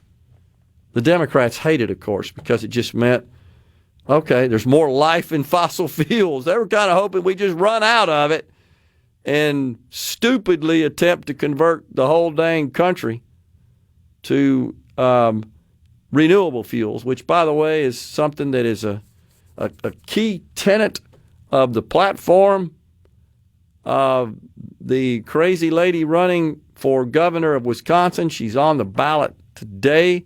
That would be Francesca Hong. Her goal, her commitment, should she be elected governor, is for the state of Wisconsin to make renewable fuels 60% of its total energy consumption by 2030 in a short 4 years. That's impossible. So in the next 4 years, her expectation, should she be elected governor, is to transition the state of Wisconsin to 60% renewable energy. That is a pipe dream. That is asinine. It is stupid. But that's pretty much consistent with your description of people such as Miss Hong, who's running as a Democrat for governor in the dairy state of Wisconsin. But I agree, Ricky. I hope we get more refineries built in the United States. I hope that kind of is not the last one and it opens the door so that that oil doesn't have to travel as long a distance. And to a great extent, Rhino, that is being driven by the incremental increase in crude oil coming out of West Texas. So it's going to be piped to the refinery in South Texas that will be built around refining that grade of oil. That's what we desperately need here to stop this dang crisscrossing in the ocean of the tankers. Paula Meridian says May 2024 oil prices were right at $83 a barrel, and that's about where they are today. That, of course, the final term or final year in Joe Biden's term. It said there's enough oil in North Alaska for 200 years, but apparently they haven't started drilling anything. That's exactly right, Paul, and it's because of what I said. Why go rush out and flood the market with supply, thus driving the price down, if we keep buying it at a higher price? And by the way, that's not a unique business decision to the oil and gas companies. It doesn't matter what business you're in. I think most people in business, savvy business people, they're going to set their pricing based on what the market will bear. They're going to try to find that sweet spot, that optimum price point for making sure their business is viable and producing the profit they seek. That's what they're in business to do. And by the way, the shareholders of these companies expect that. Otherwise, they wouldn't invest in those companies. Let's see. Several abortion clinics on the C Spire text line. In Mississippi, D.B. Cooper? What's that? I'm not sure I'm following that. I mean, D.B. Cooper is the guy that successfully hijacked a plane and was never seen again, but that was long before I came around. See. Sent with a slam effect from Greenville. Gotcha. I definitely believe in felons being able to get a job easier, but I couldn't hire someone with a robbery or violent felony. And I hear you. I think that's just at the discretion of an employer. I'm not for government intervening in that and forcing businesses to hire anybody. About the only thing I see that could address that issue, and you brought it up, is maybe reforming some of the expungement law in the state. But you told us that for nonviolent felonies, 5 years. Is that right? Yeah, you have to have paid back all of your fines and restitution. It has to have been 5 years since that date, and it has to be nonviolent, and I believe you are limited to one expungement of a felony in your lifetime. But if it's a violent crime? Yeah, you're not getting expunged. And I agree with that. So I think the solution there as far as employment is employers just have to be willing to take that risk, essentially. Coming right back. Middays with Gerard Gibert. Welcome to our shop. On SuperTalk, Mississippi. Okay, now you have a good one.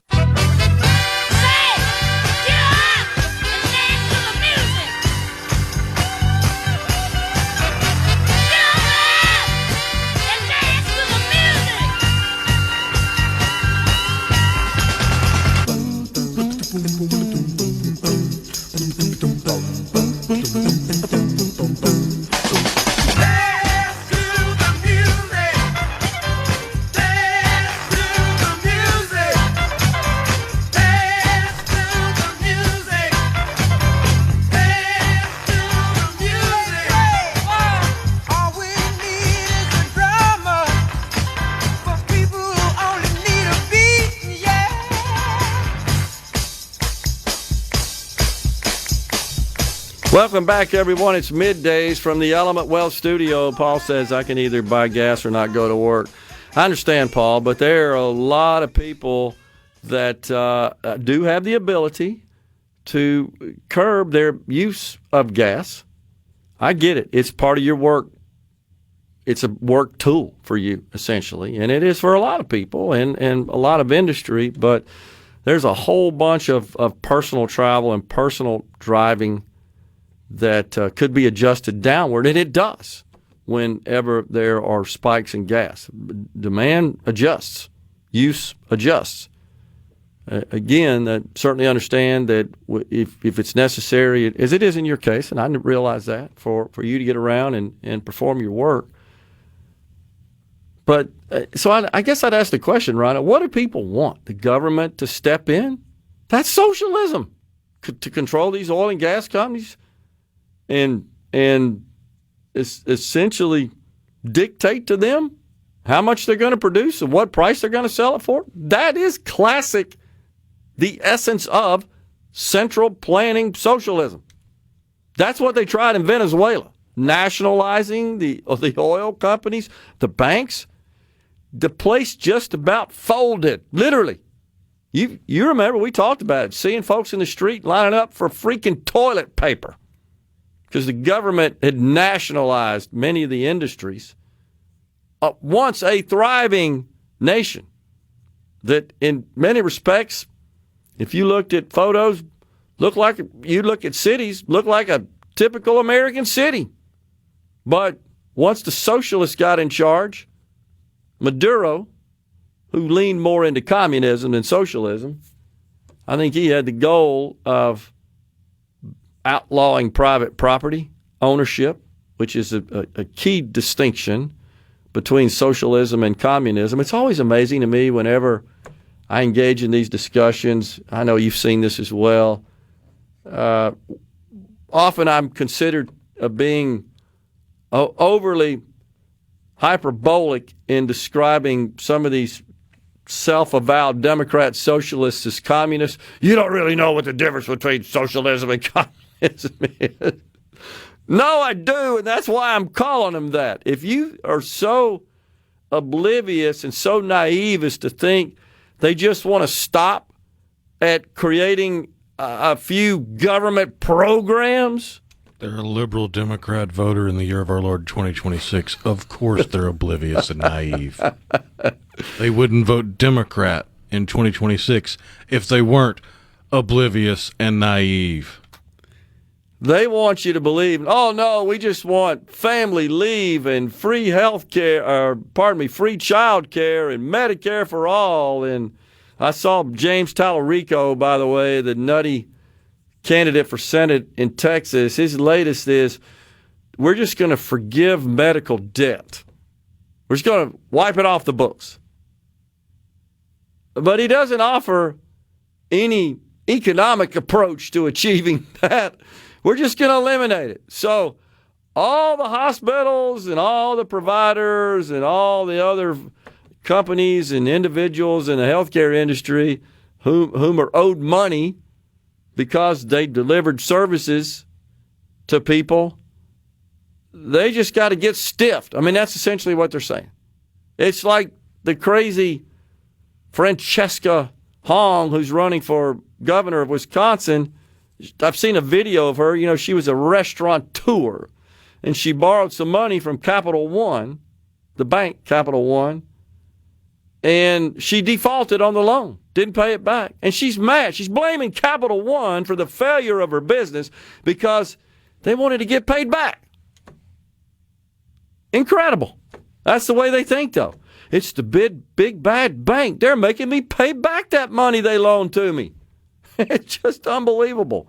And people are voting for that nonsense. Wow. Wayne in Batesville says, I paid $4.93 a gallon when Obama was president, and oil was over $100 a barrel for over 12 straight months. I can live with this for a while if we can clean up this Iran situation. I hear you, Wayne, and certainly respect and appreciate your perspective and position.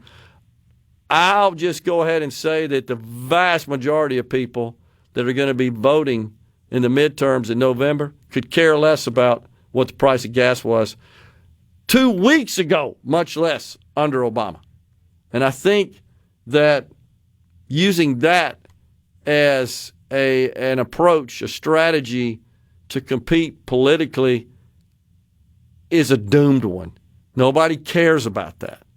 What they care about is what they're paying today and what they're going to pay tomorrow. And while I certainly agree that with the president of attempting to denuclearize this global menace of Iran and their nuclear ambitions and their penchant for terrorism and their desire to eliminate Western civilization, there's a political dimension to this, and it's just simple as I don't like the price of gas. I don't like the fact that I'm struggling to make ends meet. A lot of the young folks are saying, I'm losing faith in the system because I don't see a path ever to owning a home. That's what people are thinking about. And I hope that Republicans have a strong message to address that. I'm just not convinced that simply saying, just be patient, will work. And it's because, all the Democrats are voting for a Democrat. You got Republicans vote for Republicans, but you got a huge contingent now of those who can go either way. I think I checked, Rhino, that there's like 23 House districts in the country currently held by Democrats that went for President Trump in 2024. So you have a Democrat representing the district, but the district cast more votes for the president than they did Kamala Harris. Those are seen as opportunities, of course, for Republicans to flip. And there's some on the Democrat side as well, not as many. So that still, I think, is cause for optimism, at least, in holding on to the House by the Republicans. If a Republican came out promising $5,000 per citizen, says Blake from Boonville, in Mississippi, the Democrats who are on SNAP would call BS. John in Pontotoc says you got to admit the immigrants have tipped the scale on voting. Have they, John? No, I don't have to admit that. Here's what I think. If I'm not convinced immigrants or illegal immigrants are casting a significant number of ballots to actually sway an election one way or another. I do agree that the systems, the Rhino, not my problem people in some states, where was it, New Jersey we just discovered, I think, right, that, you go to do business with the DMV, and there's a lot of states that have systems that automatically register you to vote. Unfortunately, in states like New Jersey, they issue licenses to illegals. That's insane. I don't believe you should be eligible to receive a license if you're not a citizen or have legal status at a minimum in the country. And they automatically register you, and that's a problem. I totally admit and agree with that. I'm not convinced that's swaying the election. If that were the case, and if they were all voting for Democrats, then the Republicans would not have control of the White House, the House, and the Senate. But there is a point to be made that in certain pockets of the country, you have legal immigration where they vote as a block and their elected officials usually come from within their cultural block. No, I totally agree with that. I mean, Dearborn, Michigan is an example of that. But those are American citizens. They're just American citizens that still observe their native country Muslim traditions, and they have elected people that also observe those. They're heinous people, and sent them up to Washington. Yeah, Ilhan Omar may be the most bothersome of all. I mean, my take on her is she hates this country and would like to transform it into her native country. And I think that's outrageous. It's ridiculous that even exists in this country. But it's legal. That's the problem. So the question is, what should we do about it? A lot of this came, of course... Denaturalize and deport. Well, how do you denaturalize an American citizen if they haven't broken any law? If you've shown that you owe allegiance to another country. Shown it? I mean, just by stating it, though? Are you breaking a law there that would rise to that level? I mean, you can't send money to terrorists. No, that I agree with. So if you send money to another country... I'm for that if they're supporting terrorism. Coming right back. For a flipping good. Properly set all controls before recording. All systems go. The talk that keeps Mississippi talking. Middays with Gerard Gibert on SuperTalk Mississippi.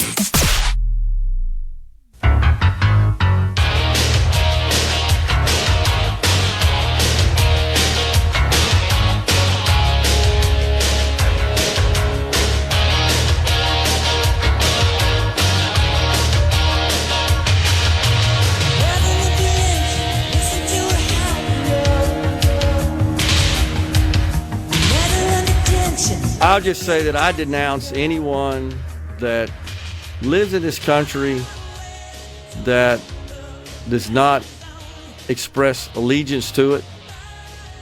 But on the other hand, I believe in free speech, and if someone wants to condemn and complain about the country, they have a right to do that. And I don't like it. I think it's dumb and misguided and somewhat despicable, but I support their right to do so. And I don't want to start rounding up people like they do in the UK for saying stuff, just thinking something or saying something. But we should certainly start rounding up people that defraud their immigration or our immigration system. For example, you are legally an immigrant if you come here seeking political asylum from your home country. Pretty sure you're lying to the government that you require political asylum and fear for your own safety if you're then turning around and vacationing in your home country while under asylum in the United States.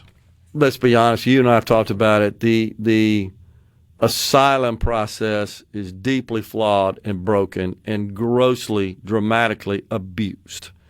Completely agree. And because you pretty much, it's a not my problem, people, you show up and say, well, I'm here seeking asylum. Well, okay, here, you're in. It was supposed to be designed, it was designed supposedly for situations where there truly is a threat to your life and your family's life from the country in which you reside. The government itself is threatening your very existence. Okay, we'll give you asylum in the U.S. so you can stay alive. That's been grossly abused. I totally agree. And certainly as soon as that situation changes and there's a change in the government, reforms, it's been secured, cleaned up, get your butt back. I agree with you. That those kinds of things are doable.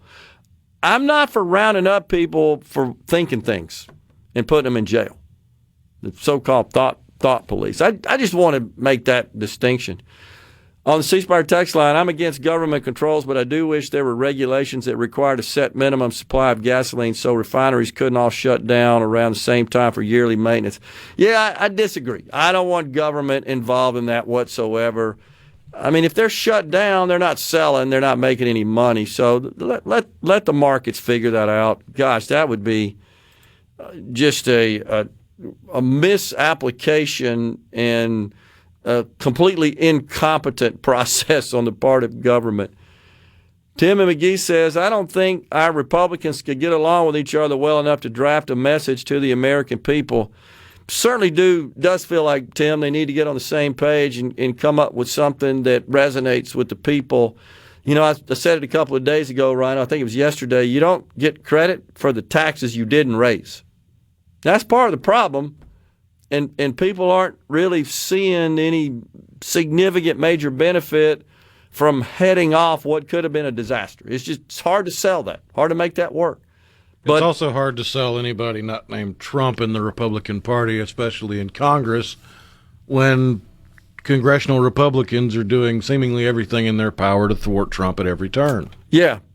I mean, the Senate's gone home. I agree. Except they haven't. Yep. Because the Senate's still holding pro forma sessions so that there can't be any recess appointments from President Trump, even though Republicans hold the Senate. Right. And that's, I think, some weakness there. And I think the president's pointed that out. He's insisted that they end the filibuster. When you look at polling's down for Republicans. Yep. You look at polling broken down by branches, Trump's still holding strong. It's congressional Republicans polling that is cratering. It is. On the ceasefire text line, Stephen Pontock says, when will Mississippi ban Sharia law in the state? There have been numerous attempts.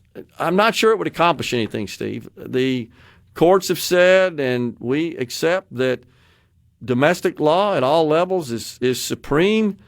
My feeling is if we're going to ban Sharia law, then let's ban. I mean, it shouldn't just be explicit to Sharia. It should be all laws that aren't recognized as law, duly enacted at various levels of government. We need to ban Mexican law and Canadian law and Japanese.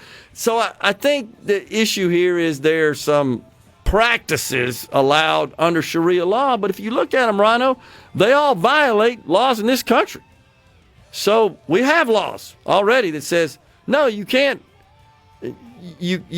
enlist a woman into slavery, for example. You can't conscript them into slavery. We already have that. You can't marry a minor, right? We have laws against that. So anybody practicing that, they ought to be arrested, charged, and they ought to, of course, endure the legal process and be prosecuted and pay the price for violating our laws. We're out of here today. Back with you again tomorrow. Stay safe and God bless.